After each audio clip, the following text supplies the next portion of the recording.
Hey guys, welcome back to today's video. It just feels weird doing this. Like who's this kid, you know? And who swallowed the last Gavin that I watched?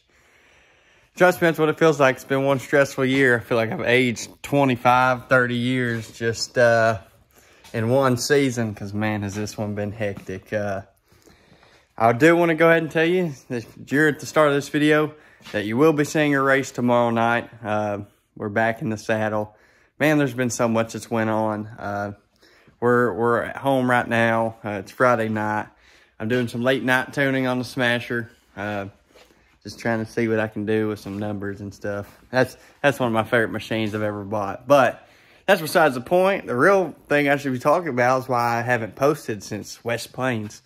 And there's a lot that goes into that story. So what I'm gonna do is we're gonna sit down and I'm gonna have pictures and videos, and we're gonna kind of talk through how this season's went. And there's gonna be a lot in this video, so just stick with me. Like I said, there's gonna be videos of races, videos of wrecks, videos of flips. Yes, we've done it all this year. If you don't have me on Facebook, then you don't know anything that's really happened. So just go ahead and buckle in. This will be an interesting one, but here we go. All right, so let's just start where we finished. It was West Plains, Missouri. We had a decent run. Car never really ran right. And we just went there on kind of a last second decision. The Ridge called out early that weekend, and so we decided we had the car ready and it was loaded up. We might as well go race somewhere. So we can go to the next weekend out. This is pretty much where everything changed. We ran, I don't think, actually no, we did not get to run a heat race. This is another reason why I didn't really video this night. I actually had a GoPro on my car, and I can show you the footage here in a second. But what happened is I was playing baseball in Brooklyn, you know, so just 15 minutes down the road from our track. And, you know, we're playing regional, so I had to be there. We ended up losing. So then I drove to the track, got there about 8:30. Heat races were past, so there was no way I was making those. But my dad still drawed for me, and I think he drew me a 2 or 3. It put me on pole for the feature. So started pole the feature, and I led just about, I'd say, 6 or 7 laps, and then Kyle Downs ran me down pretty quick.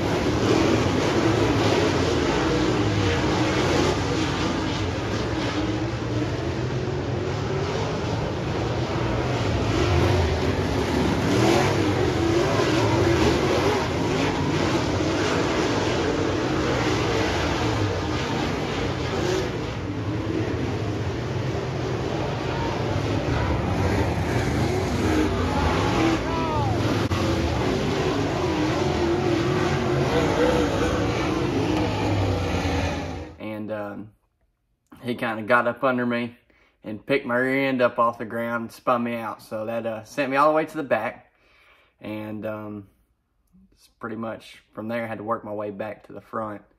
Wasn't much longer. I kind of worked my way, kind of settled in. Everybody had spread out. I think I was running about 5th or so. And then there was a car trying to pull off the track. And the leader, Kyle Downs, got into him, and it caused a whole big wreck. And so took some more cars out, and they ended up putting me second behind the 94 car. And we had I believe it was maybe 3-4 laps to go on that restart. I took off, and I got a real good run. It's probably more like 5 or 6. Got a real good run, and kept getting under him, but then he was just pulling me. I mean, the track was real hooked up, and he kept pulling me out of the corner. And then I got around to a lap car who was also running my line. So then I ended up drifting up to the top and lost a ton of momentum. And so then it got down to the white flag came out, and I was just a few car lengths behind him. And that lap car was also just about a straightaway in front of us. And before you knew it, we ran him down. And in 3 and 4, he was running the low, or the lap car was on the low side. I was in the middle, and Scott Tracer, who was leading, was up high. And I got an insanely good run and threw it to the floor. and I drifted up way further than I was supposed to. Just came flying up the track. I just got in the heat of the moment, and just thought maybe I had enough to squeeze his line off to hopefully where he'd check up, and that's not at all how it went. So instead what had happened was I went up, I put him straight in the wall. I ended up getting the wind by a nose or so, but as soon as we hit, he hit the concrete wall, and it kind of angled me off this way, and the exit of the track is right there in turn one. So it shot me off, and I went pretty much head on full speed because I didn't even have time to think of what was happening. I went head on full speed to a tractor tire, and that completely totaled the car. So that was a real roller coaster of emotions that night. Got knocked out senior year regionals, and then first round, then I get a feature win, but totaled the car. So I'd definitely say I was more upset than I was happy. But here's a video to that situation.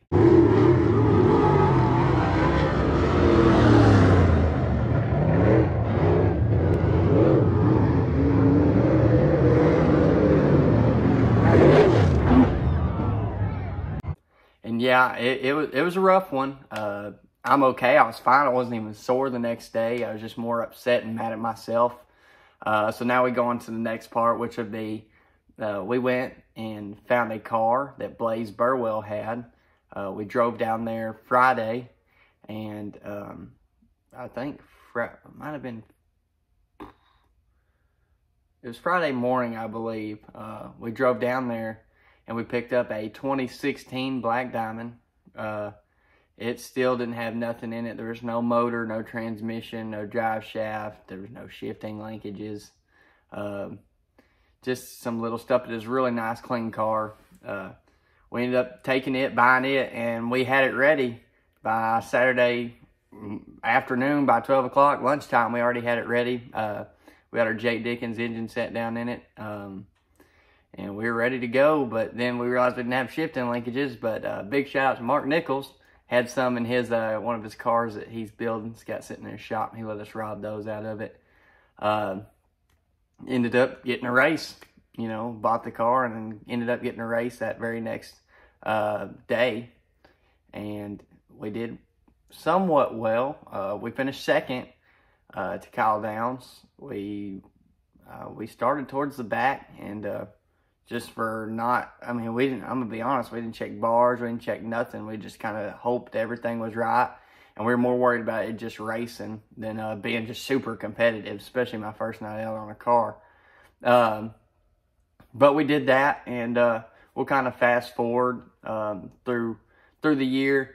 Now we're getting consistent finishes. We had there for a while, man. We finished second like 3 weekends in a row. So we were like first, second, third.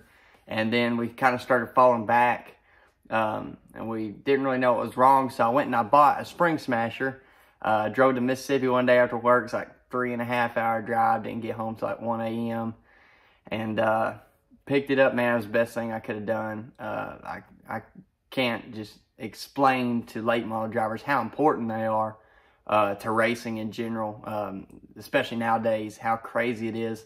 If you're taking half a round out of a shock, you're really taking 50 pounds of load or adding 50 pounds of load, and that's a lot of weight when you really get to, figuring up numbers. But we got that, and kind of started getting on my own stuff. You can really make the car more comfortable to you than having to go off what somebody else says and not really have any say in it. So that was a big deal for me. We went out there the very next weekend, messed with my right front a little bit, got it about where I wanted it. And man, we were really, really fast. I think we started like 12th or so and worked our way up to 3rd. Had a real good hot rod. And then, say the next weekend, we tried to make an adjustment, and I just started, I don't know, at this point of the racing season, I was kind of upset. Like, we weren't winning, and that rocket was so fast. We were just average, we were second place car, top 3 most of every night, but I just wasn't, satisfied with it. And There's a couple nights I overdrove it. One night, like 2 laps in, I smoked a tractor tire and then spun out and went head on with that 94 car and bent a whole bunch of crap. And I probably have a video of that.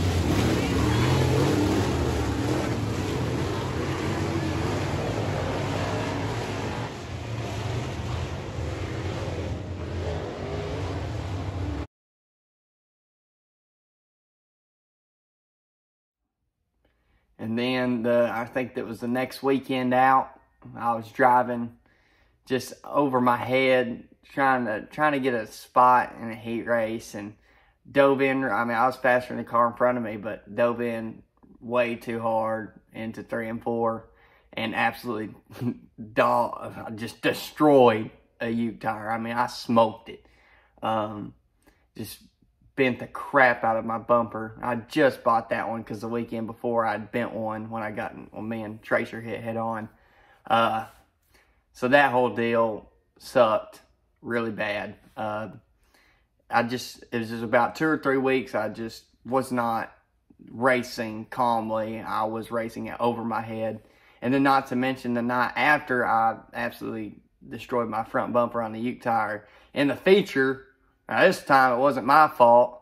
I got together, we were racing hard, man. Racing hard is like the top 4 cars are all right there under a blanket. I mean, we were all real tight racing, and I was running the high side, and there was a lap car that was kind of slowing up top, and I had to dive down real quick to miss him and kind of clip the car under me, and he did not like that. He went and he drove me plumb over, just destroyed a whole bunch of crap, especially sheet metal. So here's a video of that.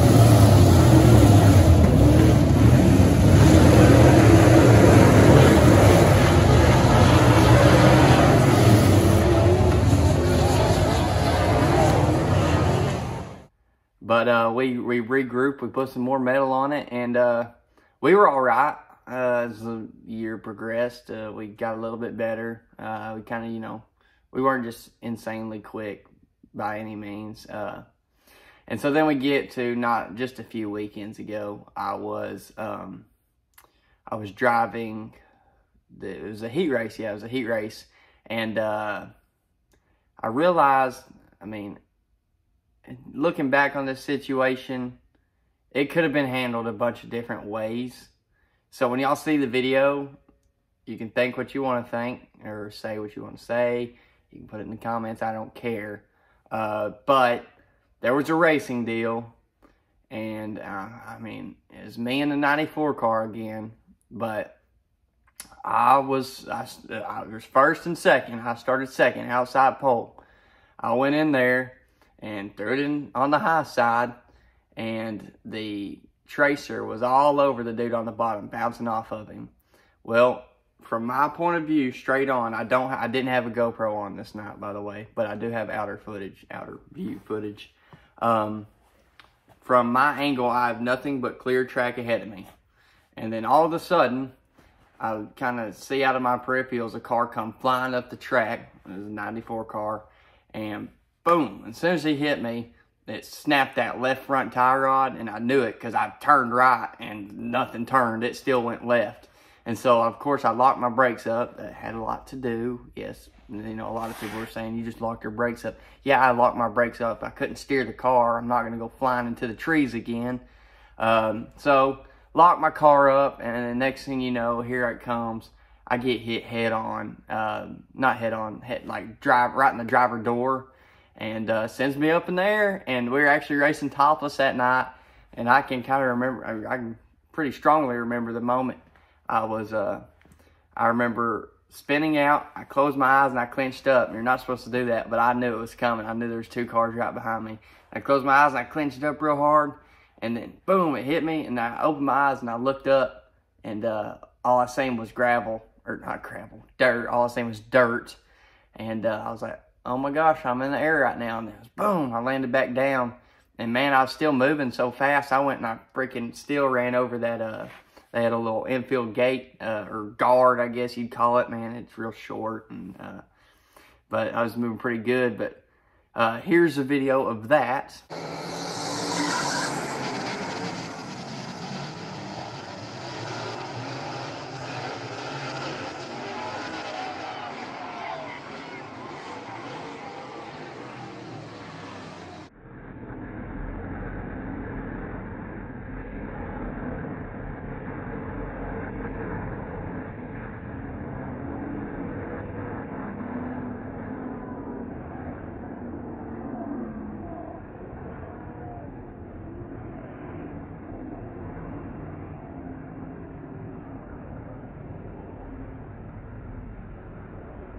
But yeah, I mean, it was a rough ride. And really, if you actually went and watched back the footage, I probably could have kept on racing that night. If, you know, probably took a new swedge tube on that left front, the tie rod. But the 91 car, you know, I don't blame him. He tried to shoot down the track to try and miss me. And he ends up ripping the whole freaking front end off the car. So here's some pictures of what the damage looked like.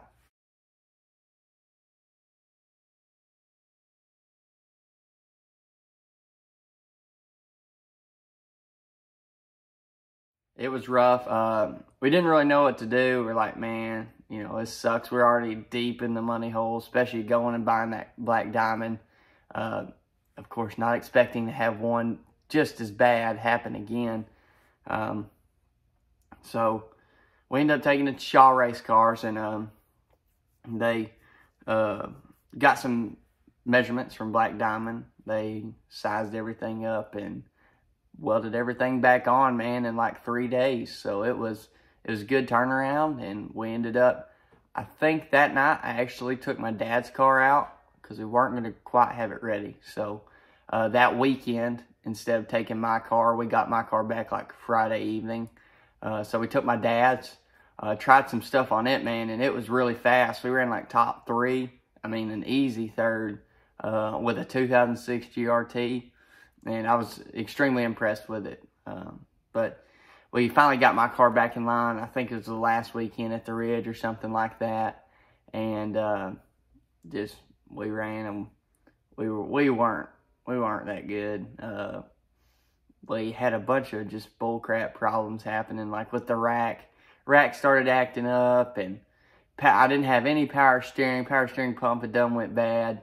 So just a lot of goofy stuff, so I didn't even really count that weekend. But now we're up to date. Let's talk about last weekend. Last weekend was, we raced at Harrisburg, old number 1. They ran Latemodels. We put a crate motor in to run with them, and we had a blast, man. We you know, adjusted some things on the car, and we were really good. I mean, really, we were top 2 in my opinion, top 3.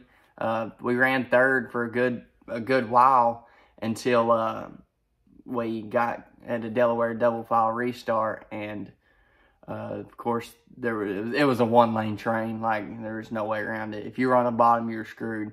And of course the guy in second shows, you know, outside, put me on the inside, and as soon as they took off, they just freight trained around the top, and I was able to squeeze back up in 5th.